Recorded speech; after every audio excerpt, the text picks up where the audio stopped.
Hello Adobe Express users, want to add a blur effect to your design? Let's dive in and make your project stand out with just few taps.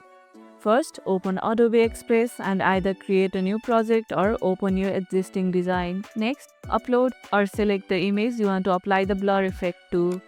Now, click on the image to select it. Look for the adjust option in the toolbar. Scroll down and find the blur slider. Adjust the blur by sliding it left or right to your desired effect. The more you slide, the more blurred your image will become. You can fine tune the blur to add a subtle effect or go all the way for a dreamy look.